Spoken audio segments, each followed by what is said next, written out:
I was thinking the last. What were you thinking, Dylan? Enlighten us. I was thinking the last day that I would love to have an orgy. No, I'm just kidding. I'm actually going to open up on a truthful thing for once, rather than some stupid bit. Because I actually had an interesting idea the last day that like was floating around my mind that I thought was interesting. I was just thinking like, if this podcast ever blew up, and you never know, it could. Like Joe Rogan was just doing his little podcast for a couple of people for years and years, and now it's the biggest podcast in the world. So it's like you never know what can happen. If it ever blew up so much that like the creators and the writers of the show became aware of it, I was like, what could be a way that me and Sebastian could put ourselves into the show?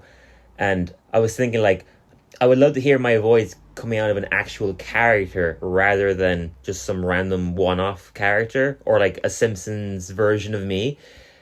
And I came up with an idea that I actually think you'll like. I think it's really cool. An episode that takes place from the perspective of Santa's Little Helper and Snowball. So it's like they can talk to each other, and we play Santa's Little Helper and Snowball. That'd be cool, man. Isn't that a great idea? I was like, I'm, oh, I'm, that's su- I'm cool. sure AI is capable. The fuck AI. I want the actual, I want the actual creators to make it. Let's not encourage that shit. Um, but yeah, I thought, would that be fun? I would be Santa's Little Helper, and you would be Snowball, naturally. Do you think? Yeah, I'm the chirpier one, and your British accent Yeah, can lend you're itself. more, Yeah, you're more of a golden retriever, and Yeah. and Well, he's a I'm more of greyhound. Yeah. I'm like a black cat. Yeah. I mean, you're a golden retriever in like your personality. You're like Energy. a golden Yeah. retriever. Yeah. Remember, a girl on Bumble messaged me once saying, "You have real corgi energy." Don't know how to feel about that. Like There- short, wide. I think she. I'm not either of those things. I think she more so means. Well, I mean, I'm the average height of a male. I think she more so means the energy, not the appearance. I wasn't talking about your height, by the way. Oh, you meant the other thing. He was like, Yeah. that's what she meant. It was a very weird way of telling me you have a small penis. Yeah, that is a bit weird. You have corgi energy. I don't like. I don't know if you're the same, Dylan, but I don't like Mm, being. I don't mind being called cute. But have you mm. ever had someone like always calling you cute and they never said you're hot? I'm like, It's so look, I get you think I'm cute, but can you just at least say I'm hot? Because cute just giving like a you're my mum. Yeah, no, I hear you. Yeah, it feels like a distance. There's only one person I can think of who kept calling me cute, and as in like someone that I was seeing romantically, and we didn't end up going that far. So maybe deep down that was a part of it. Because I think if you see Yeah, someone as cute, you probably don't see them as that's the a thing. long term romantic partner. That's the You know, thing. cute is fine, but cute isn't like going to be a long term thing. Exactly. You know. So yeah, there you go. And I know I mind being called cute, but like, am I also attractive and hot? Yeah, Like, yeah, exactly. That's a weird one, but yeah. All that being said, let us jump into. I forgot to do our little introduction. Welcome, ladies and gentlemen, to Dillon and Sebastian Have a Simpsons podcast. The podcast myself and Sebastian here do that we're hoping to someday turn into a scam. absolutely. That's what we're going for. And today we're reviewing the Yellow Lotus, the second episode of the 36th season, and I say, let's jump in.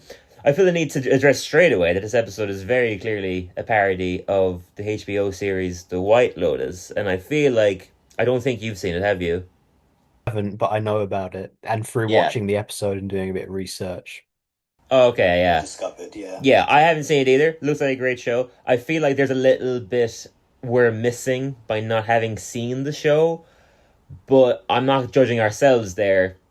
An episode should be able to stand on its own without you needing to have seen a whole other Oh, thing.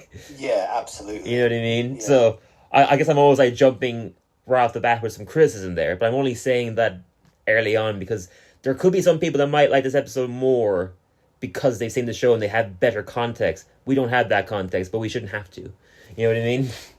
yeah, completely agreed. Yeah, that's what I'm saying right off the bat. But jumping into the episode, we opened up with Marge and Homer at a resort. They're in a pool.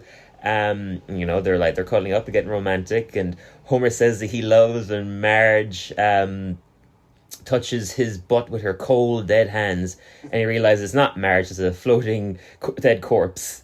And he goes, "Save me, Baywatch!" And then we have an opening. Obviously, it must be a parody of the opening to White Lotus. It's all these great like kind of Roman historical looking images. I just noted some of the best ones. My favorite one was the mafia stabbing Mayor Quimby, clearly like a reference to Julius Caesar. Mo as a Pegasus, Krusty and Sideshow Mel as the theater logo, like Krusty is the comedy half and Mel is the drama half, and Burns whipping his hounds and Smithers. All great. Oh, and the last one was Marge and Homer as Adam and Eve, but instead of an apple, it's a pink sprinkled donut, of course. All brilliant. Yeah, all brilliant images. We then cut to 1 week ago. We see that the family a bunch of like wealthy Springfield people are on a yacht, and Kent Brockman reports that this illustrious resort, which is actually called the Yellow Lotus, has opened its doors to Springfield's neediest, the elite. We then cut to the family on a shittier boat, and Homer is saying that he's certain that this resort is the one that their is the one that their timeshare has been paying into for the past decade. We then cut to 10 years ago. A salesman is pitching them a timeshare. Do you know anything about timeshares? Not really. No, I know like more than the average person probably would. The average non-American would, because there's an episode of South Park about it, if you don't remember, where they go to Aspen, and the main plot is like Stan entering into a skiing contest, and it's like a parody of those ski movies.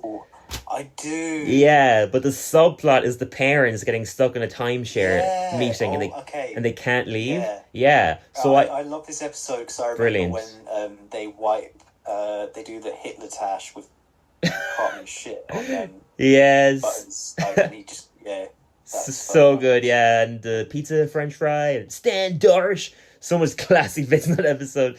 But the timeshare one is actually great and educational, because it touches on like that it genuinely is a scam.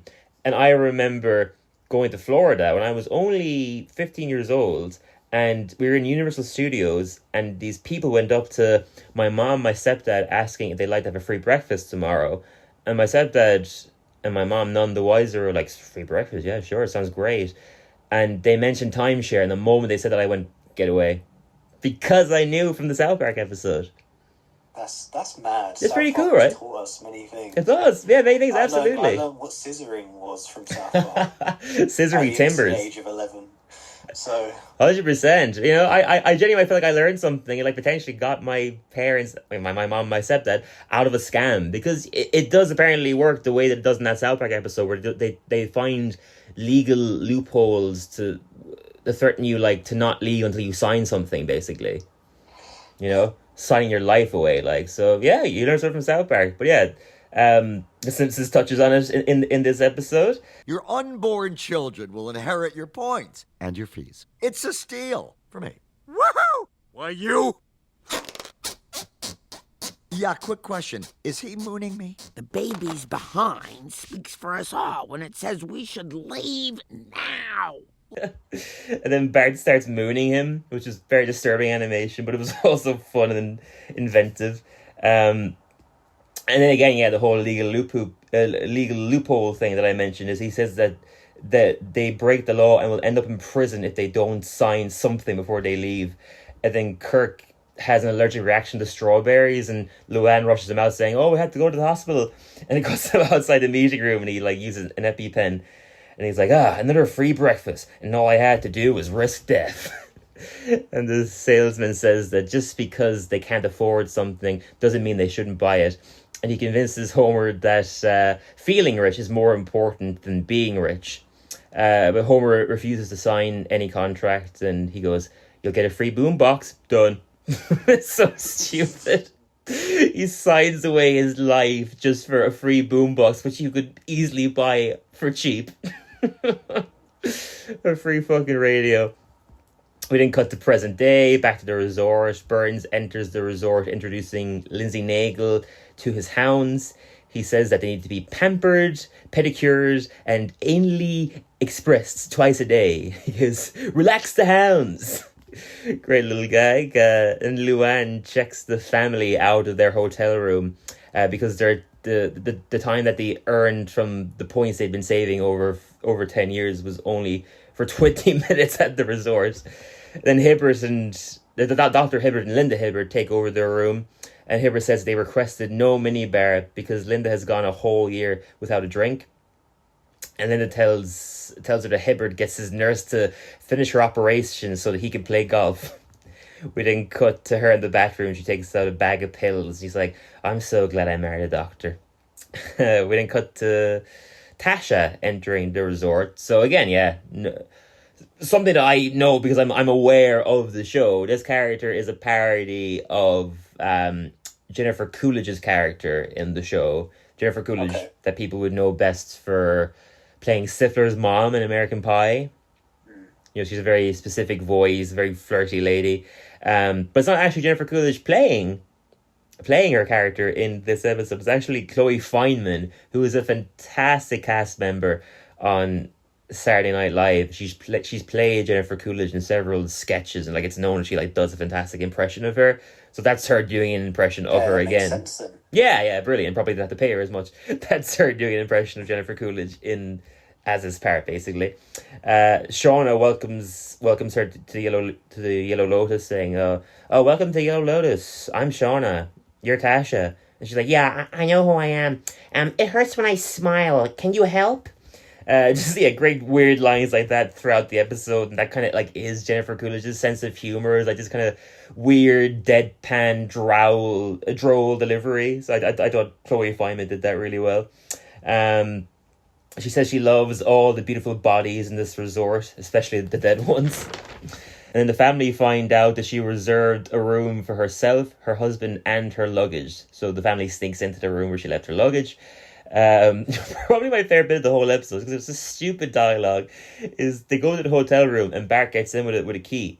Hey, how'd you get the key, boy? The real question is not how did I get a key, but how did I get a machine that makes keys? He's got you there, Marge. I didn't ask anything. I think that was the bit that made me laugh the most. It was just so weird and random. It was so stupid.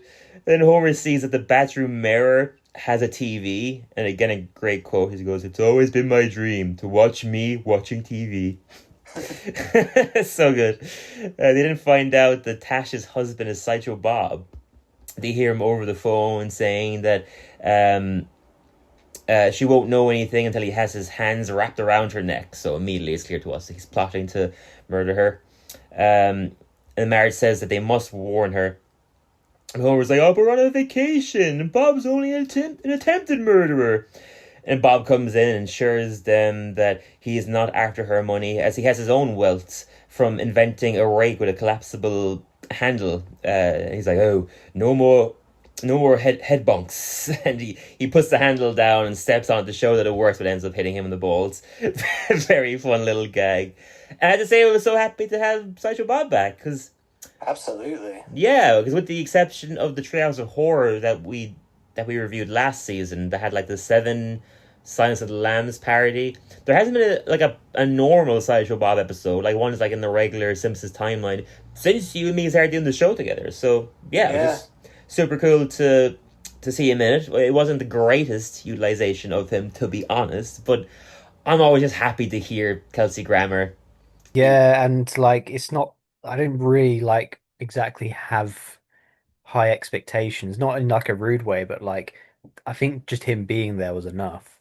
Him being there was expecting enough. some amazing thing. Yeah, totally. Like if it was established from the beginning that this is going to be a Sideshow Bob episode, that would give you different expectations. But it's not. He comes in a little later than usual. Exactly. And he's just like a fun little addition to it. Yeah, it's always great to hear Kelsey Grammer, just his pitch perfect delivery, and also just him singing is always great too. But yeah, he says that they expose his past to her, that he'll report them for trespassing. And Bart obviously immediately agrees, and he opens the window, and we immediately see that Bart is like, he's on a water slide going, "Who are we to judge you, Bob?" Which I thought was really funny, and like a very cartoony moment for The Simpsons, because like there's obviously no feasible way that he could have gotten there that quickly. Yeah. Yeah, very cartoony.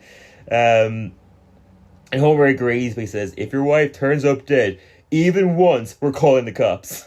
We then cut to the family at the pool, and the lifeguard says that it's an adults-only pool, and they'll be taking care of their kids for the rest of the trip. And I was like, "Oh, it's about time. Thank you." We then cut to the kids at a kids only resort, and Bart tells Lisa that they need to be less polite to seem rich, just like the kid over there making a worker color for him. And we see a rich kid forcing a worker to color, and the worker's clearly miserable. Hello? Do I have to color in this drawing myself? Inside the lines, dum-dum. We then cut to a tarot card reading, and a gypsy tells them that either Smithers, Linda Hibbert, or Tasha will die soon. And we find out this is Luigi's mom, and Luigi comes in saying that he needs her in the kitchen. And she's like, just as I predicted. This is a fun new character. She had a bunch of great lines, I thought. I felt like two-dimensional, obviously, but still very entertaining. It's Luigi's mom, who has a side hustle as a tarot card reader. And then Marge tells Tasha that she's married to a murderous psychopath. And Homer's like, sociopath. And he tells them that she signed a prenup with Bob where she can't get where he can't get any of her money if she dies, unless she's murdered. And then Bob immediately tells Lindsay Naegle to take out these two trespassers because not coincidentally, they broke an oath to him. Then Marge and Homer immediately start fleeing security. It's one of my favorite parts of the episode. The animation was great. There's like the security guards coming out in their spa outfits, like taking up the cucumbers, like going back to their job, and then Marge and Homer fleeing through the pool, and Homer's fleeing in like a really revealing Speedo, and he goes through the restaurant, and Luigi's mom sees it, and she's like, "Quick, throw spaghetti sauce in my eyes." Luigi throws the sauce in her eyes, and she's like, "Oh, much better." And then they flee through the bushes, obviously a reference to the Homer meme. And as they're going through the bushes, they see like all these other plot lines that popped up kind of coming together. Like Hibbert finds out that Linda has been eating pills. We see that Bob is plotting to drag Tasha to a cliff. And Burns says that his hounds will go mad if they don't taste blood soon.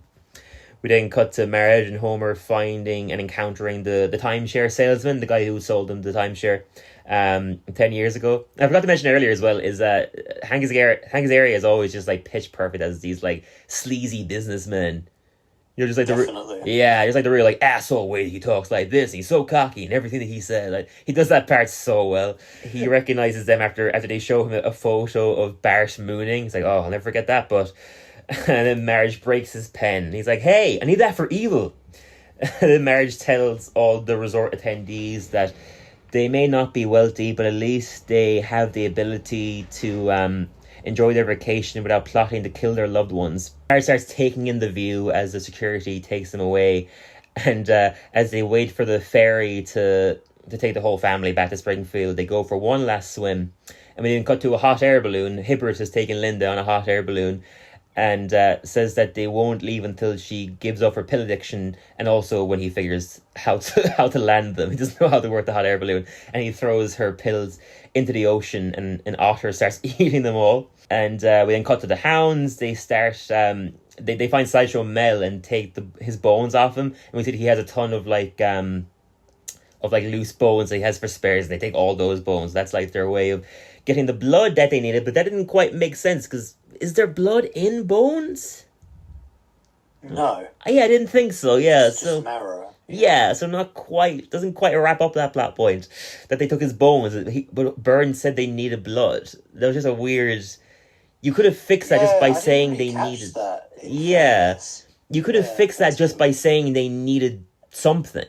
You didn't need to say blood, but because you said blood, it's now a weird plot point that is wrapped by them having bones. Anyway, we'll get into it more later. There's a lot of messy stuff in this episode. At the cliff, Bob gives Tasha a necklace. This I didn't really like. That the whole time he's setting it up like, "Oh, I have to take her to a cliff," or "Oh, she'll know that she won't know what's happening until I have my hands around her neck." Like all that was cleverly done, and I was so like, "Oh, he's obviously going to kill her." The whole time is that he bought her an expensive necklace. That was a really fun reveal there, that he actually wasn't doing anything Sideshow Bob like at all. I thought that was a fun little twist. He says that like all the good sociopaths, all he needed was a love of a good woman and proper medication. And as he's saying all this, Tasha pushes him over the cliff. And he's like, "What the hell?" And he's like, "Oh, I'm a manic depressant. Oh my God, Bob, what have I done?" As he falls, Sideshow Mel saves him, and this is brilliant. I love this. Just as a fan of The Simpsons, finally seeing them interact was great. Bob, Mel, my bestie Krusty. the three of us should have lunch. Yes, but not this week. I'm doing a cleanse. Ah, your colon will thank you. Yeah, a really, really fun little thing that I'm also surprised the show hadn't done up until now. You know, Yeah. another one of those I mean, moments yeah. you're like, that's so weird that it took them 36 years to do that. Yeah. Yeah, a very fun moment. And then yeah, Homer oversees all of this happening with Marge while they're swimming, and he realizes that everyone will be fine, and Sideshow Bob is actually just as good as a husband as he is. Arguably better, honestly, so far. Probably. Yeah, getting her a necklace and everything, treating her. And then Luigi's mom appears with a tarot card that says "Hokey plot device," and we see the salesman out swimming, and he gets scared there's a shark. Realize it's an otter. He's like, "Oh, it's just a friendly otter," but clearly it's the otter who ate all the drugs earlier, and the otter attacks him. And it's revealed that the salesman was a dead corpse that Marge and Homer found at the beginning of the episodes. That was quite fun and clever. Yeah. Came together quite nicely at the end, because I actually forgot about that opening until that happened, and I was like, "Oh, that's cool." And yeah, an interesting way to start an episode, because I don't, not to my memory, has the show ever done something like that kind of time jump. So that was super cool. Sure. That was super cool. But as you can tell from the way I've spoken, there's still a huge amount of issues I have with this episode. But as always, I'll let you go first. And I agree, it was definitely a bit of a messy one. It didn't feel quite, like A to B. It was a bit jumpy. Sometimes worked in its favor, sometimes it didn't. For sure, Um, yeah. I I'll- didn't hate it. Yeah, I didn't hate it either. And No, like but I also there's thought a it few was way better. things I didn't like, and I like to start on a negative. Yeah. Yeah, I think it seemed like it did rely a bit on the fact that you'd watched the show from my experience watching it. Oh, you actually have seen some of it? No, From watching the episode, Oh, yeah, sure. Yeah, I it feel the gave same me way. the impression that you kind of would enjoy it better if you watch the show, which should never be the aim. It should No, be because there's like 2 or 3 seasons, so Yeah. it's like I'm supposed to watch an entire show just to just appreciate to enjoy it one a bit episode. more. Yeah, which Yeah, I didn't exactly. really appreciate. No. The storyline, it kind of feels like it's a good premise, but it sort of just doesn't fully come together in a circle. Agreed, And yeah, there were like a few good gaggy jokes there, but there were a lot of throwaway one-liners that I just didn't think were funny at all. Yeah, I'd agree. I would say there's a lot of great gags. I would say it's probably 60-40. Like, there's a lot of good gags, 40% agree. bad ones. But, when it's only a 20-minute episode, that 40% is going to stand out. Exactly. Yeah, But definitely a there's a lot of few missed. things I did like. I mean, obviously the Sideshow Bob reappearance, always a treat. And it's Totally. quite nice, the whole bargain he plays with the family, and it's a bit of like a nostalgia to the old Yeah. episodes. Um, Totally. Love that dynamic. Yeah, like when he comes into the room, they're like, "Sideshow Bob!" Like, that's just so classic. Like, we always love hearing that. Yeah, and I enjoyed the kind of like social satire elements of the episode. And as well, the whole, like you mentioned at the end, like the juxtaposition and like flash forward moment, I really enjoyed. So I think actually the episode ended really well. I would say it started and ended really well, but Yeah. there's a lot of mess in between. Exactly. Yeah, So for sure. yeah, because I just enjoyed it as a vibe, I'd give it a 7. 7? Okay. Wow, we're at a rare situation where I'm actually blunter than you. I get a 6.5. Not a whole lot worse, but 6.5 does sound a lot more negative than 7. 7 sounds like closer to good, Yeah. where 6.5 is like mediocre. But I pretty much agree with everything you. I agree with everything you said. But I have a lot of notes. Just 'cause it's one of those episodes where it's like, sometimes there's episodes like McMansion Wife, for example. Let's say, where to me that episode is just not great, and also I don't even think the plot is interesting anyway. So it never had potential in my mind. Just using McMansion and wife as a random example. Whereas this episode, I didn't think it was great, but I thought it had so much potential to be fantastic. Like, it was such a unique location, a unique setup and storyline for the show, but it's wasted potential. It was wasted, yeah. Like, an episode with this concept done great, we could have been given it a fucking 9 out of 10, you know? If they really went for it, but it just felt like they were going through the motions a little bit. Let me just go through my notes. As I said, it had much more potential than it delivered. I thought the setups were a lot more interesting than like where the plot ended up going. I thought the family trying to hide themselves from the workers, Sideshow Bob, and Chloe Fineman's performance were the highlights for me. Like, I love the whole dynamic of the family being this gorgeous resort that they can't afford and trying to hide. I thought that was very fun. I thought Sideshow Bob was brilliant. I thought Chloe Fineman was a fun addition as the character of Tasha. Her delivery was great.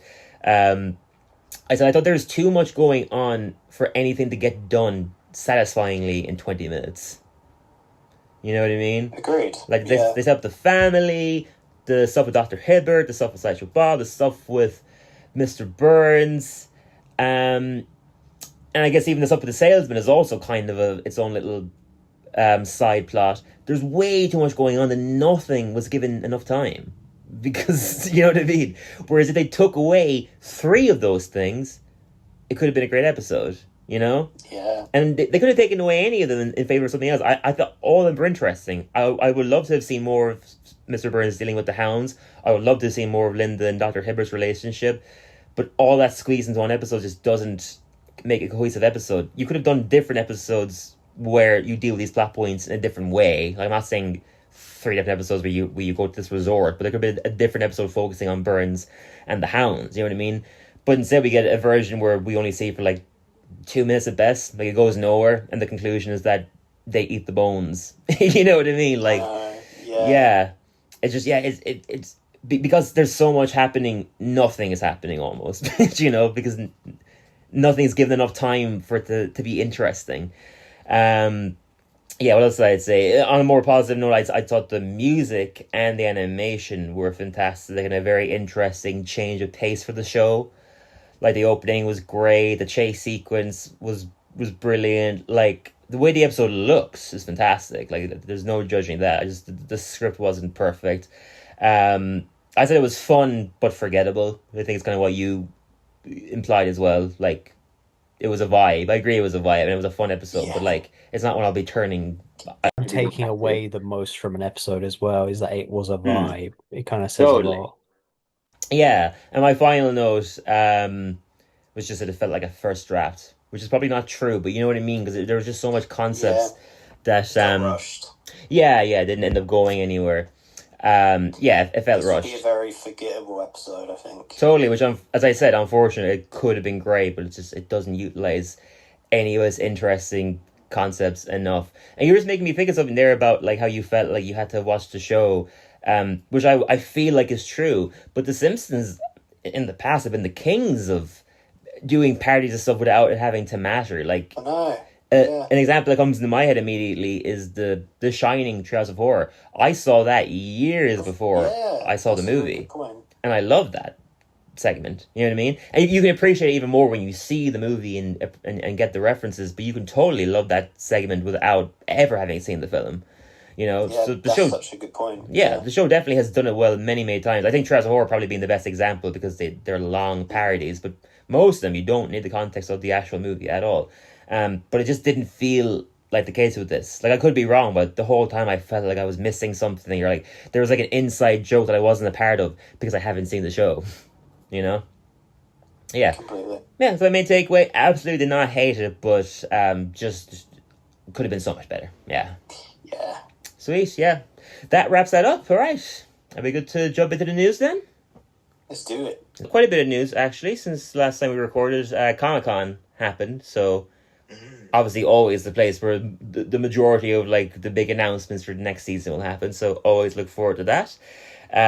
They revealed the guest stars for season 37, so Kieran Culkin, Glenn Howerton, who you know best for playing Dennis in It's Always Sunny, Albert Brooks, who's played Hank Scorpio among other characters on the show, Danny Pudi, who plays Abed in Community, and Brendan and Donald Gleeson will all be on the show. Brendan and Donald Gleeson will be in the same episode. I assume probably playing a Irish father and son. Yeah, which sounds great. Idris Elba, Viola Davis, and Michael Keaton will all appear in this season's Treehouse of Horror. And it was confirmed that the show's 800th episode will be a two-parter, which I think is pretty cool, pretty fun. That was all the big news. One other thing that they talked about, which I loved, just the way they addressed it, is you obviously know about the CEO who got caught cheating at a Coldplay concert, that whole thing. Of course. I mean, yeah, unless you lived under a rock the past few weeks, you're aware of that. Did you see the thing that came out where it was a Simpsons animation? Yeah. So fucking stupid. Yeah, it's all stupid. And I'm once again going to throw shade at people I know, because it once again happened that people were sending it to me being like, dude, this is crazy, right? And I'm like, that's so clearly fake. It's really not. It was literally it was the exact same pose, the same people, same clothes, everything, but they were Simpsonized. It's like, how could you? That's so naive. Like, it's just so stupid. It's kind of scary how naive people are like that. It really is, but yeah, they addressed this at Comic-Con. The showrunner, Matt Selman, spoke on the matter, saying that when you see something that claims to be from The Simpsons, think for just 1 second. Could that have possibly been on the show? That's all. Just a little ounce of thinking after you read something. It will make your lives a whole lot easier. Yeah. He's spot on. Yeah, literally. I love the way he addressed it. You could tell that they're annoyed by it, because I mean, I'm annoyed by it. I'm only annoyed because I'm a fan, and because so many people associate me with The Simpsons. So when they see this, they send it to me. So what must it be like to be the creators, the writers on the show? They're obviously getting that, 100 times more than I am. People being like, dude, I can't believe you did this. They're like, I fucking didn't. Dear me. Yeah, it's aggravating, and like, shame on the people who do it and they're trying to trick people, but a bigger shame on the people that don't think for a second that it might not be real. Yeah. But yeah, I thought the way they addressed that was super funny and just like spot on. But yeah, as always, let's jump into the fan favorite segment, Seb's Classics. This is the moment everyone has all been waiting for. The moment you've been waiting for. Pucker up. You just have to really properly listen now. It's Seb's Classics, that. Right, so this week I went for Colonel Homer. So a proper old school episode, season 3, episode 20. One that I think people might forget about, to be fair. But after an embarrassing movie outing where Homer's loud commentary irritates Marge, they argue on their drive home. Homer drives aimlessly and ends up at a rural honky-tonk bar where he hears waitress's aspiring country singer Lurleen Lumpkin perform a heartfelt song that perfectly captures his marital frustrations. Just quite like you like this moment is what makes Simpsons so good. Is it's so funny, but like that moment there, you're actually like a bit like, oh, like he shouldn't be thinking like this, but like I don't blame him, and you feel the emotions in that scene, 100%. Oh, yeah, it's so well written, and that feeling doesn't go away for the whole episode. Like, we're scared about what Homer's going to do, but we understand his perspective, and we also get Lurleen's perspective, because she's this wannabe country singer who's just trying to make it. No one's taking notice of her, and suddenly this guy is telling her she's amazing, so we get why she falls for him. And then we also understand Marge's perspective, like her fear. Of course, yeah. Who is the victim in this scenario. 100%. But it's so well written in that we get all three sides. Yeah, and man. we understand all three sides. Fantastic. So well done, yeah. Obviously, Homer's moved. He's become her manager, christening himself Colonel Homer. He books her gigs. I guess this is kind of it's not kind of, it's like an Elvis type situation, isn't it? Yeah, he's becoming her sleazy, overweight manager, getting her all the gigs. Yeah, it's clearly a reference to he that. books her gigs, buys her flashy outfits, and helps her career take off. But as Lurleen's fame grows, so does her affection for Homer and Marge's suspicion. Yeah, Pivotal moment. I love all the songs throughout the episode, but I especially love I Finally Bagged Me a Homer. I think that song is like genuinely catchy and Good. great. Yeah. Yeah, it's really, really well done. Yeah. In a pivotal moment, Lillian invites Homer to a hotel room, subtly suggests Mm, romance. Tempted but loyal, Homer refuses, ends the mm. professional relationship, and goes home to reconcile with Marge. The episode ends with a really good song, Stand By Your Manager, Oh, beautiful. a bittersweet farewell tune. And Homer awkwardly looks on, which is also like such a gut-wrenching moment. Um, Uh, perfect episode. You've got all it hits you in all the feels. mm. Like, and this is just it's still comedic. It's actually ironically one of the less comedic episodes of that Yeah. golden era.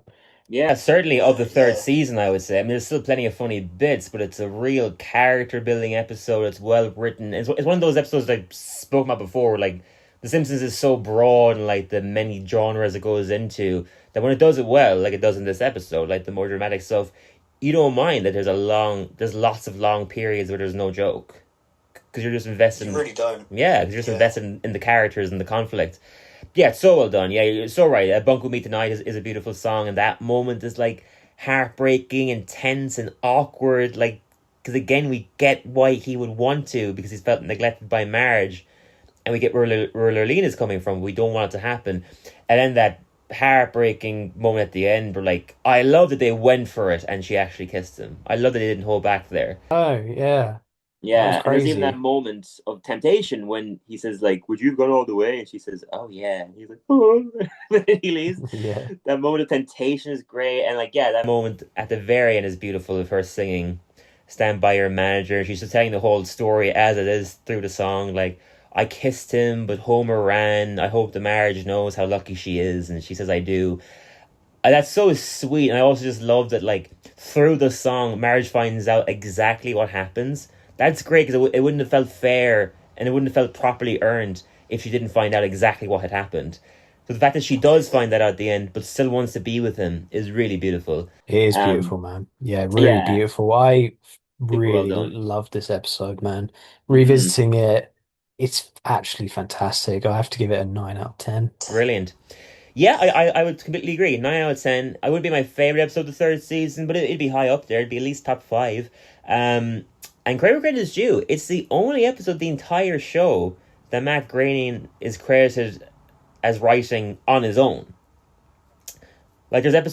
there's episodes where he's credited writing along with James L. Brooks and Sam Simon, who are the other people who helped develop the show. That's pretty cool. It's the only one he wrote on his own. And when you watch it, it makes me go, man, I wish he wrote more episodes. It's a real pity because he's clearly great at developing characters, Clearly good tension, at and hitting you in drama. your feels. Yeah, and Yeah. it makes sense from having read his comic books, Life in Hell, that he did before The Simpsons. Those are darker and less like whimsical and chirpy than The Simpsons are.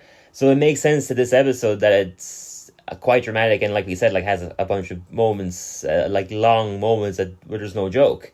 And like yeah, done perfectly well. But it still is a really funny episode. Just to touch on some of the more funny bits. I loved him in the cinema when he's pissing off Barty.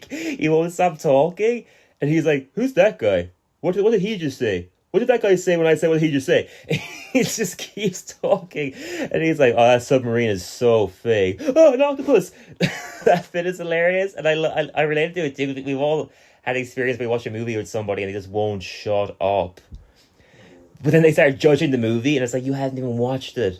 You've been talking the whole I time. hate that shit. Oh, we've all been there. It was just makes it like even funnier when you're watching that scene. I love the atmosphere in the bar, like that rough country bar where people are fighting and stuff. My favorite bit being where that guy goes, "Hey, I want to fight you," and the other guy goes, "Them's fighting words." So good. Homer's introduction to Literally, I thought it was great. It was like, that is the most beautiful thing I've ever heard. Also, where's the can? It's just such a perfect Homer moment, like a beautiful, like well phrased compliment, and then just like complete the meaning at the very end, and reminding her she's a waitress who obviously knows what a bathroom is. The montage where she's singing, I forget which song it was, but we see the whole town being touched by her music, and we cut to Mo, and he's like cheering up, singing. He's like, for the next hour, beer's on the house. And then Barney comes back from the bathroom, he's like, "What you say, Mo?" And it pans out, we see there's nobody there. He's like, "Oh, nothing." There's like a prison riot happening as well, and the cops and the prisoners overhear the music, and Snake is like, "Oh, that really puts this prison riot into perspective." It's great moments like that throughout the episode. The bit that made me laugh the most is when Homer comes home in the Colonel Homer outfit, and Marge's just like, "Where'd you get that from?" Like, "Oh, a friend bought it for me." It's like, "Was it Lurleen?" Like, "No, I think it was Lenny." I think it was Lenny. It was such a great line. Like, he's not sure. And there is a funny bit in that same scene is like she's giving out that she feels threatened by Lurleen, and he's like, "Marge, you're going to risk my biggest dream of managing a country and western singer." And she's like, "Your biggest dream was eating a hoagie. You did that last year." It's just a photo of him eating a hoagie, just a giant sandwich. It just makes so much sense that was his dream. He achieved it. And just to wrap it up on a more dramatic point, my favorite, like, more dramatic part. Well, not my favorite. Like, another dramatic bit of the episode that I loved is when she's on the phone to her sisters, Marge, and she says, because he invested their entire life savings into Lurleen, which that line is funny too. Where it's like, "How much money did you put into her?" He's like, "Oh, not much, Marge, just our entire life savings."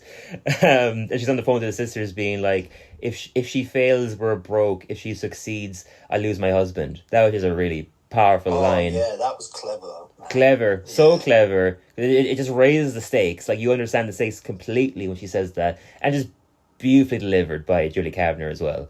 So yeah, totally. This episode's an all-rounder. Like, as I always say, I love episodes of the show that are pure silly. But my favorite episodes of the show are ones that, like, kind of mesh more dramatic elements, but still keeping the comedy. And I think this episode does that perfectly, and is a prime example of like a golden era Simpsons episode for sure. Yeah, For sure.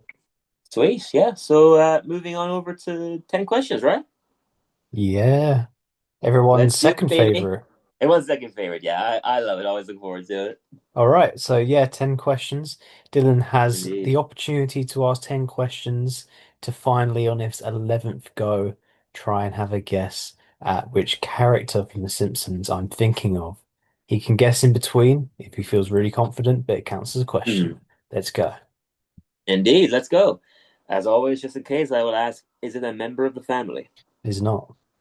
It is not. Is it a male? It is. It is. Is it a child? It is not. It's not. So it's an adult man. Yeah, that helps. Yeah, I know. Yeah, it really narrows it down.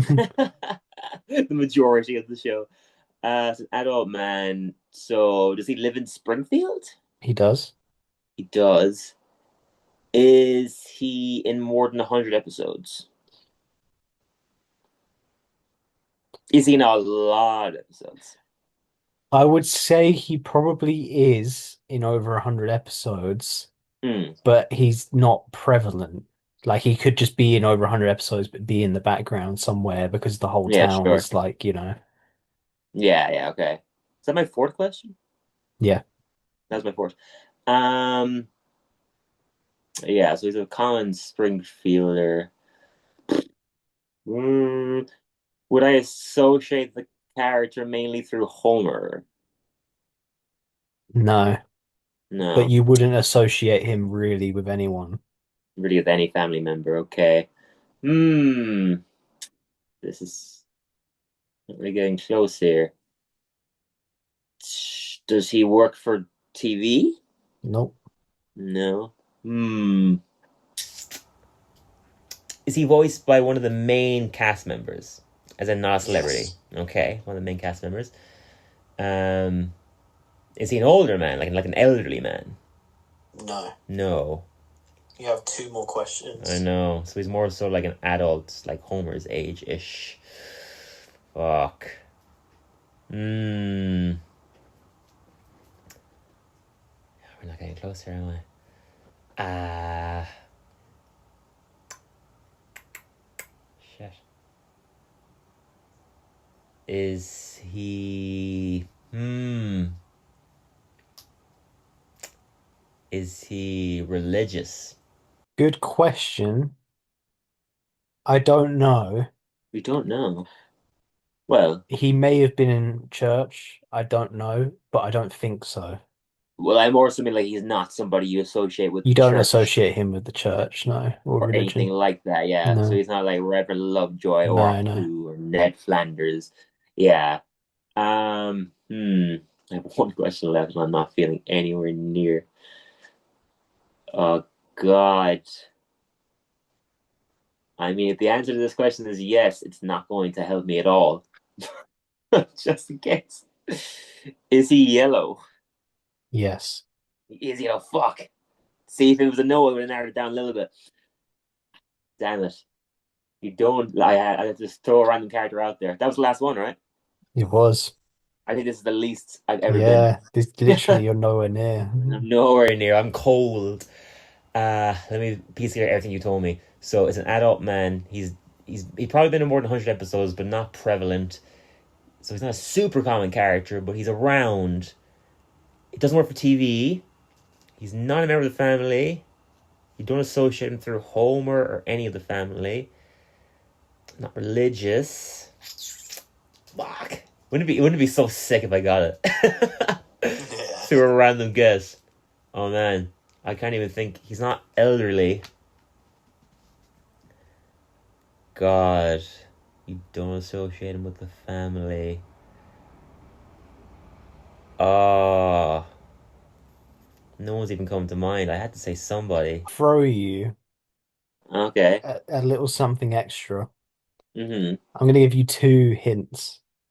2 hints, thanks. First hint, Mm-hmm. Hank Azaria. Hank Azaria, okay. Second hint, it's not the easiest hint, but his Uh-huh. first ever appearance was in Bart Gets an Elephant. Do you want to know something really unfortunate? Yeah, I'm actually such a Simpsons nerd that you that know. your hint He completely says, gave it has away. it? Go on. I don't even know if it really counts because he wasn't even coming to mind, but it's Cletus Spuckler. It is. It is indeed. I had to give you something. I appreciate it. I would say we're tied on this one Yeah, yeah, we because can't I really. wouldn't have gotten it, but the fact that I got through that hint It's impressive. It is impressive. I think it's Yeah, impressive. Yeah, because not many people will just be able to know that. Like you we just he's know always that. around. You always see him, but yeah. Yeah, I would say I associate him through Homer the most. Essentially. But yeah, he's not like Lenny and Carl. He's not Mo. I know he's not like you don't associate him. You mostly see him as random one-liners, like in like an angry mob or something like that. Yeah, yeah. I would say we're tied. But to your credit, and I guess to my own detriment, I was nowhere near until you gave me the Bargus Elephant thing. Yeah. But I was aware. I do know that his first appearance is in Bargus Elephant. Okay. So there's a little nerdy win for me there. Sweet, cool. That was fun. Yeah. Jumping over to Keep It Short. Yeah, man.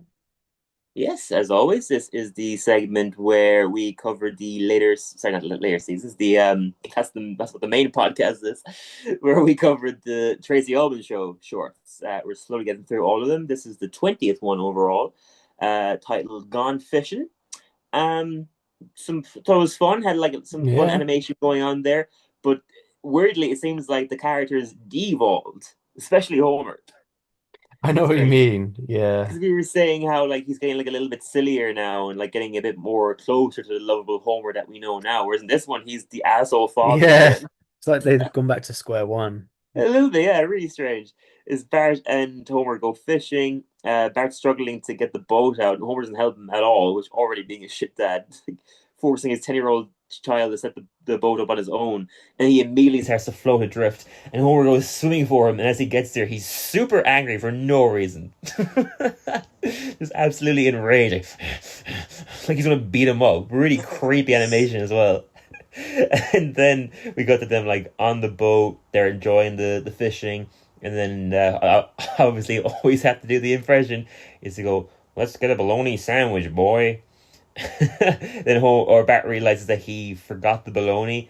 He's like, don't tell me you forgot. I want my bologna sandwich now.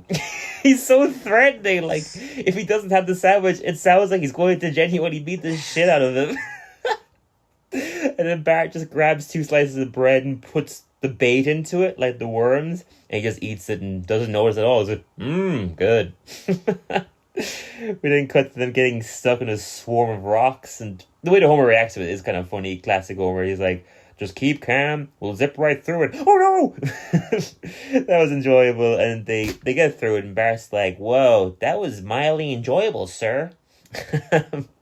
And the final bit of it is they're just fishing again, and Homer goes, sing that little ditty again, boy, calms my nerves. And he starts singing row, row, row your boat, and as he sings it, they fall down a waterfall. So, yeah, fun little animation. Really uncomfortable watch. Like, Really uncomfortable. demanding a bologna sandwich from his son and then making him sing. It's like a really uncomfortable watch. And looking like he's going to beat him up because he went adrift on the boat because he's a 10-year-old boy. And instead of being happy that he saved his son's life, he looks like he wants to beat the shit out of him. Really uncomfortable episode. Uncomfortable, weird watch, but I almost kind of enjoyed it for that reason. It's just this weird glimpse into the Simpsons past where they just haven't figured the characters out at all, or like the tone of the show, or where they want to go with it. It's just like none of it's there yet, but it's interesting seeing that development and seeing them getting it so wrong. It's like if Homer ended up being like that in the main show, it would have gotten cancelled. It would have been like this dad. The main character is not likable. Like I don't root for him. You know? So interesting. And like the animation is so crude as well. Like when you see them going through the rocks, like we see their scared faces, but the animation is just brutal. But yeah, definitely an interesting watch for sure. Yeah, sweet. Let's move over to the recommendations then. Let's do it. All right, as always, rock, paper, scissors. Rock, paper, scissors. Oh no, I thought we did it on shoot. Sorry, rock, paper, scissors, shoot. Okay, ignore. Rock, paper, scissors, shoot. Hey, still me, baby. Alrighty. Always were good at scissoring. What can I say? I'm a lesbian at heart. My first recommendation, I think a while ago I recommended Graham Norton's first novel, Holding. I finally got around to his second novel, which is called A Keeper, and it's even better. I love reading, but I am quite religious about reading in that, like, I find it quite tiring, so I'm pretty strict on, like, just reading 30 pages a day. Like, that's it, I'll read 30 pages. Like, if I'm close to the end of a chapter, I'll finish that chapter, but I will rarely go over 30 pages. But it definitely helps that I read this while I was home, so I had some free time, but this book was so good, I just kept reading it. And I read it in less than a week. And that's cool. And there's 300 pages, a little bit more than 300 pages. So good. Just to give a little, I don't want to give too much away, because it's one of those books, if I said too much, I'm giving away like half the book. You know, it's just, there's so much going on in it. It's so well written. He's genuinely, it's just so surprising what a great writer he is. I love his talk show and I love him as a personality, but none of that implies this guy could write a great, grounded Irish thriller. You know what I mean? And he's brilliant. He's like Mark McDonagh level great at like how he writes like these funny but tense situations and scenarios. Just so great at it. But a brief plot description is this lady Elizabeth. She lives in New York. But she's Irish. Her mother dies. She's never super close to her mom, but she goes back home to go to the funeral and also to like pack up the house and everything. She never knew her dad, and as she's gathering up everything in the house, she finds old letters from her mom and her dad, who she never knew. And so she goes to all the letters are like kind of vague, and she can't figure out what they're talking about because there's clearly like letters missing. So there'll be one being like, "Oh, that date was incredible," and the other one will be like, "I'm so sorry, please forgive me." So she's like trying to piece together what's going on. So she goes to the address that the letters are addressed to, and shit hits the fan from there. She goes to the house that her dad lived in when he was writing the letters, at least. I won't say anything about it past that. But yeah, shit hits the fan from there. Concept. Yeah, shit hits the fan from there, and it's again one of those great mysteries where like every time that you think you've figured out what's going on, you are proven wrong. Like it never goes anywhere expected. So well written, pays off at the end completely, because mystery novels especially, even if the setup is great, if the ending doesn't pay off, it will affect your opinion on the whole book or the whole movie or whatever, you know. And it all pays off here. Like it was a 5 out of 5 for me. Nice. Brilliant read. Just couldn't put it away. Yeah, fantastic. That's pretty cool. Yeah, love this. Can't wait to read his next one. Yeah, genuinely fantastic writer. Yeah, You would not have thought. I like know, that. so random, utterly random. Yeah, just multi-talented guy, successful and just talented and entertaining in many different areas. And one I never expected was that he's a great thriller mystery novel writer. Just hits it out of the park. Yeah, but yeah, after you. Nice. I have recently been speaking to people about horror movies. And I love horror movies, and I've seen a hell of a lot of them. Because my dad brought me up watching them, and Nice. I thought I'd give a recommendation to my favorite ever horror movie, because I think it goes a little bit under the radar and it's not talked about enough. And I'd think when Sure. people say they like it and think it's good, they don't realize how good it actually is and why. And that is Yeah. Evil Dead. Evil Dead Sure. is by far my favorite horror movie ever made. It is Wow. so unique. It's so perfect. The low budget adds to how good it is as well. Like, it's such a smart movie. Like, if for anyone who hasn't seen Evil Dead, please watch it. It's one, terrifying, two, unsettlingly funny at moments. Yeah, The, for sure. practical effects for the time are incredible, and they've aged Mm. so well because they've come even more creepy. Yeah. And it's a unique story as well. And obviously, yeah, Bruce Campbell is just a goat as Legend. well. So Oh, yeah, legend, yeah. honestly, it's top 10 out of 10. Awesome. Yeah, I mean, I saw it years ago and I did love it. For some reason, I didn't get around to watching the others. I need to do that soon, like Evil Dead 2 and Army of Darkness and stuff. But just to build on that, because I have seen it, like one thing I really admired watching it is that like Sam Raimi shot it on a shoestring budget, and it made his whole career because he showed what he could do with like very limited money. I think he did it independently. Don't hold me to that, but I think it was independent. I think so. And yeah, so it's one of those things where like sometimes having all the money in the world can be the detriment to a film. Sometimes it's more interesting to see what creators do just with the given circumstances, rather than having like all the free range in the world of like, oh, we have a studio, we have this amazing cast, and if something fucks up while filming, we can fix it with CGI. Like, Evil Dead didn't have any of that. Sam Raimi didn't have any of that afforded to him when he made Evil Dead, and it looks great. The effects still hold up when you watch it today because it's all done purely on film, which is so much more interesting to watch, and it ages better years later than like CGI does. Like you watch movies like that from the 80s that are all practical effects, and they look so much better than a film from the 2000s that uses a lot of CGI. So yeah, I admire that for sure. Sam Raimi is just a real auteur, and respect the hell out of him. And yeah, Bruce Campbell is just a really entertaining guy, and like Ash will always be his best part. He just plays him perfectly and just like adds to like, yeah, the comedy aspect of Evil Dead is what they do so well, and what makes him stand out from other horrors also. So yeah, I would recommend also, but I also must claim negligence that I haven't seen the rest, and I must get on that. It just reminded me that I need to. Even Yeah, the Army yeah. of Darkness one, it's worth a watch. That one it intrigues me the most. It just looks like Yeah. so convoluted in a good way. Yeah, so I must get on that for sure.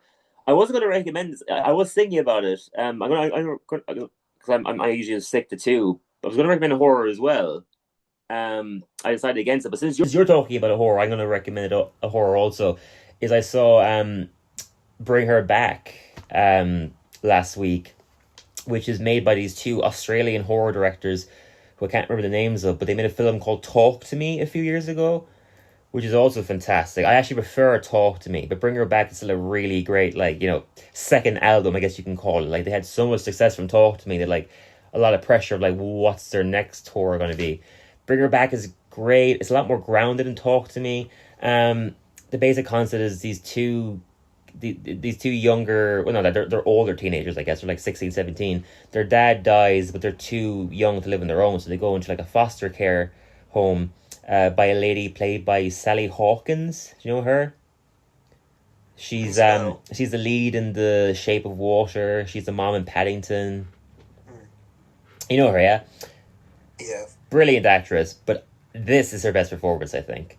So you can tell what the setup is. These two teenagers go to a foster care home, and, the woman doesn't end up being what she claims to be.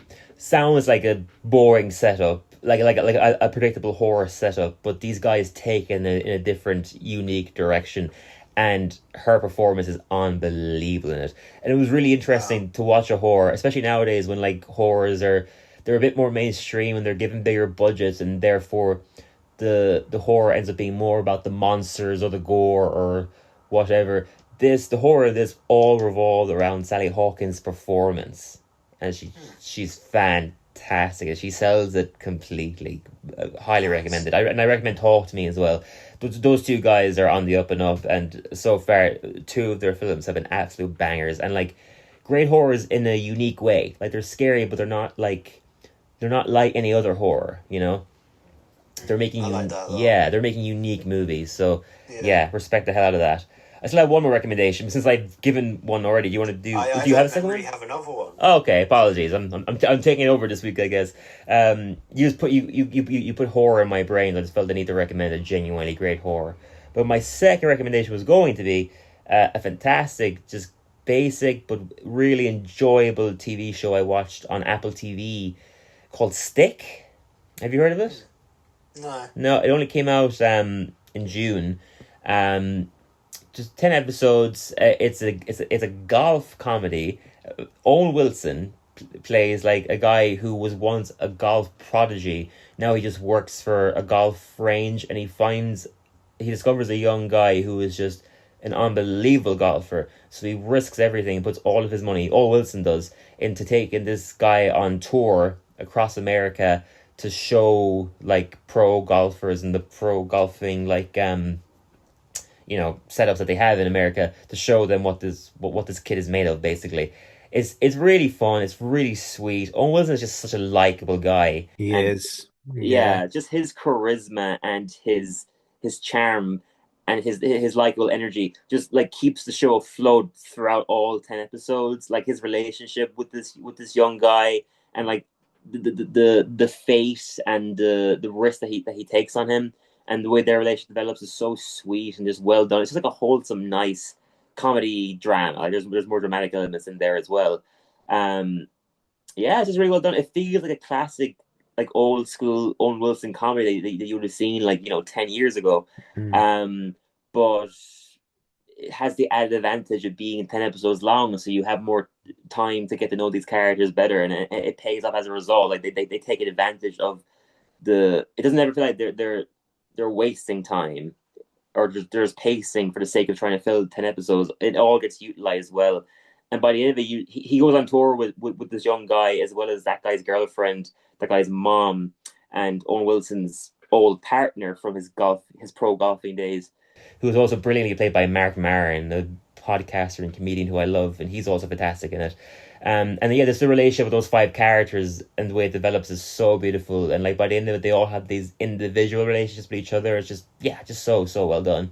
I love road trips. There's something about road trips I always enjoy, and the show does it so well. And it also just made me want to know more about golf. The way it, like, gets into the culture. Yeah, it was a good time to make a golf movie as well, because it seems to be getting really popular at the moment. Totally, yeah. Happy Gilmore too and everything. And Will Ferrell's also doing a TV show for Netflix about golf. So for some reason, golf comedies are really becoming a thing.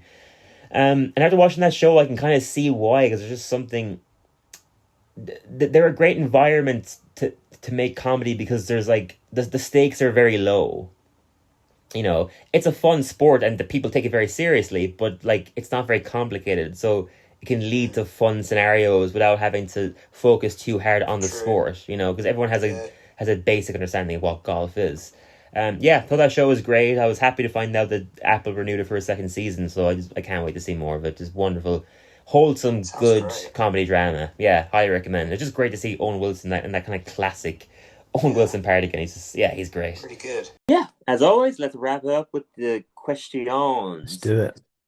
Sweet. And yeah, as is almost traditional at this point, like never intentional, but I kind of like how it always ends up being the case, is we have one Simpsons related question, one not Simpsons. Of course. And could I guess who sent the non-related to Simpsons question? Was it by any chance a guy that goes by the name Ollie Miller? No, it wasn't Oh, actually. okay. But it is my this. If you listen to this, I'll feel bad. It's my second closest friend in comedy. The nipple. No, well now I'm gonna look even worse. Yeah, you've been sleeping Just- around. No, you've met him many times. The guy that looks like Michael Cera. No. Good guy. Yes. Whose name is? Oh, this is embarrassing. Oh no. Now you don't know his name. I mean, Dave. he's definitely yes. Surname? Good guy. Dave. Twin Peaks. Who Gone, bro. created Twin Peaks? Oh, Lynch. Just the same name, Dave Lynch. Yeah. Sorry, Dave. You're definitely listening to this because you're going to want to see if we asked your question. Oh well, it's been a while since you met. To be fair, yeah. Dave Lynch asked. Interestingly, his question is the Simpsons related one. He said favorite song on the show? Oh. Which is pretty great. And I'm also surprised you haven't been asked that question. Yeah, and that's a good question and a tough Great one. one. The one that comes to my head immediately, if I kept thinking about it, I might think of something else, but the Planet of the Apes musical in A Fish Called Selma, I think is just perfection. That's a good shout. Just That's a joke, good joke, shout. joke. Yeah. Funny parody. And a parody that's like even more topical now because so many movies are getting stage adaptations. Yeah. Just, yeah, it's a great song. And Phil Hartman playing Troy McClure just so perfectly. It's so good. I mean, there's obviously a lot of songs, a lot that it takes a lot for a song in a show to impress me.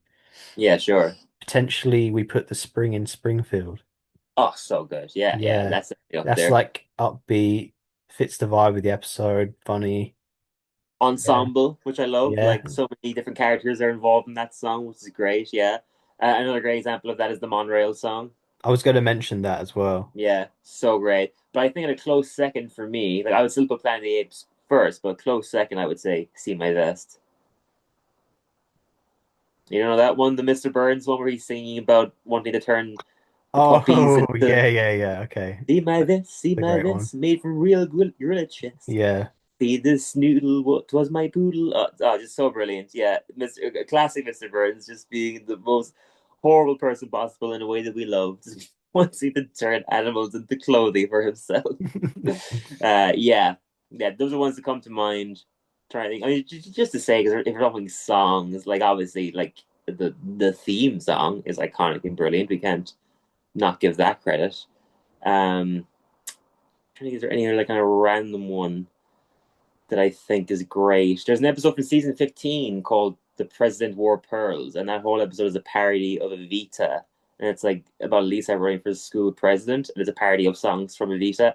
That one's fantastic. I vaguely remember this one because I almost picked it for a classic once, ironically. Yeah. Yeah, it's brilliant. Yeah, The President Wore Pearls. Dave, let us know what yours is. And we'll let discuss it us in know. the next episode. And anybody listening and or watching, I'll probably do a clip version of this. Anybody watching or listening, let us know what your favorite song is. Because, it's like The Simpsons have had hundreds of brilliant songs over the years. So, something they definitely excel at for sure. And interestingly, our not Simpsons related question comes from a Simpsons account. Wow. Mind of I think that's the first time that's ever happened. Mind of Millhouse, which is a great page that we've had questions from before, who does like kind of fan pics and memes all related to Millhouse, which is great. That boy needs some love, so thank you, Mind the Millhouse, for doing that. He asks, have you seen and what are your thoughts on the new South Park? The new South Parks. I have watched bits here and there, Right. and I think they are incredible. Brilliant. He's obviously talking Yeah, about the most recent episodes that are addressing yeah, Trump. and they, Yeah. oh Yeah. my word, they are so good. Like Yeah. they never miss. South They never Park is do. somehow getting better. Yeah. And Yeah. yeah, they're incredible. Yeah, I mean it's one of the only shows out there that's like withstood being on this long and like there being no dip in quality. Like No. there's still fire and passion and intrigue behind the writing and the stories and everything else. And yeah, I mean honestly, I think these last two, I'm completely caught up on South Park right now to answer his question. And the last two episodes of this brand new season, I think, have been some of the best episodes in years. Mhm. I think Trey Parker and Matt Stone are absolute geniuses, and I think they're the best as writers when there's a little bit of fire up their ass. And obviously, what's going on right now is super personal to them, and they're pissed off about it. Is that Paramount are trying to have this big merger with Viacom? I think it's Viacom, and don't hold me to that. A big merger with some company, and Donald Trump is like a key figure in whether or not that merger happens. And Trey and Matt are pissed off about it, so they have now brought Donald Trump into the show in a really funny and unique way. It's not hacky or in that cliche way that comedians talk about Trump. It's really funny. He's basically the new Saddam Hussein. It's the exact same character as before. They're not doing a Trump impression. It's literally Matt Stone going, Yeah, "Hey, yeah, relax, guy." yeah. He's having sex with Satan and just doing this the most, putting him in the most heinous and horrible situations. I think it's great. Their politics are clear, but it's super funny. And the latest episode is also brilliant. Is Mr. Mackey gets fired as a counselor because they're not putting America isn't putting as much funding into schools, which is true. So they fire their counselor, and so Mr. Mackey joins ICE. Of course. I did see Yeah. a clip of that, yeah. And it's as good as the setup suggests. It's Bro, just yeah. I follow a page on Instagram that just posts Randy clips. Uh, Because Randy is by far the best character and has the funniest moments. of these recent So seasons for sure. yeah, of all South Park in my opinion. Yeah, Sure, apart from I'd like early. yeah, Yeah. he's not a main character yet. Yeah, I would still just out of a bias or like nostalgia maybe would put Cartman above him. Cartman I think he's one of the best characters of any TV show ever. But Although Randy's second. even though Butters is not my favorite character, he does have Mm. some of the funniest, most tragic moments. Oh yeah, for He's the sure. Millhouse like of He South Park. South Yeah. Park, yeah, 100%. What a pushover he is, and he just does anything that Cartman tells him to do. Is so Yeah. great. Which actually happens in the first episode this season. Funnily enough, don't want to give too much away for people who haven't seen it, but it's classic Butters just being a complete pushover to Cartman, and Cartman just treating him horribly because he's such a piece of shit and takes advantage of anybody who he can. Yeah. Um, I've seen that episode as well where they they go they like they grow up. It's like them in their like 40s and yeah. and it's like you're not going to believe what Cartman like looks like now, and he ends up being like an Orthodox Jewish person, and Carl immediately straight away is like this is just a long-term joke that he's just been Uh, planning for years. It's so funny, yeah. And for the whole, that's a longer episode because they had like a deal with Paramount Plus to do like some Yeah. 45-minute episodes. That one's great. It's called Post COVID. Yeah, that one's great. And yeah, like yeah, that plot line is all like him trying to figure out if Cartman's just trolling him, and he's like, "You think I would turn Jewish and have a wife and kids just to troll you?" It's so good. He's just like torturing him. It's so perfect. It's exactly what they should have done with a grown-up version of Kyle and Cartman. Yeah. It's so good. But yeah, to answer that question, my answer is that I loved the last two episodes. I think some of the best episodes the show have done in years, and just proves that the show shouldn't. There's no end in sight, nor should there be, because No. the writers are still coming up with great, unique, and Yeah, just interesting experimental stuff to do with the characters and the universe exactly, of South man. Park, Yeah, and address real world events in clever and unique ways. does. And as we Yeah, know, like they release them so quickly that it's also yeah, it's current. Like you totally. can watch South Park from any year and kind of get a vibe of what that year was like in I America. know. Well, Yeah, that's what great about them too is like you could make the argument that oh maybe since they tackle real world events would it seem dated if you watch it in like 10 years time, but only a few weeks ago I watched the episode where Obama wins and it turns out that yeah, that's Obama a is like great one. Yeah, doing a heist. It aged brilliantly, it did. they're just great writers and they know what they're doing. And as a result, you can watch episodes from any era and like yeah they'll address stuff going on at the time, but you can still appreciate the episode watching it in 2025. It's Yeah, just a fucking fantastic show. And yeah, there's no dip in quality in sight. It just seems to be getting yeah, better and finding new and unique ways to keep expanding and building on its world and its characters and stuff and its commentaries. So yeah, yeah, good to end on a little bit of South Park love because we love all absolutely. animated adult cartoons, and South Park Oh, is definitely up there as one yeah, of the greats for sure. And yeah, Trey Parker and Max Summer are just some of my favorite creators of all time. yeah, the best. Yeah. Yeah, the success and the financial rewards they've they've succeeded in while doing exactly what they want to do. I I just know, respect that so because much. it's not like they still just want to make South Park.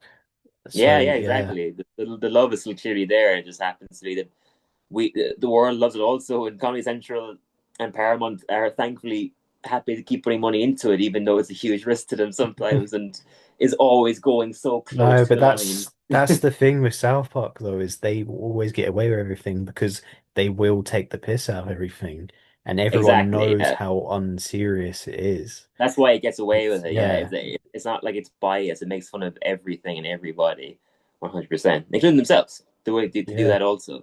So yeah, one of the best TV shows of all time, and yeah, I love it so much.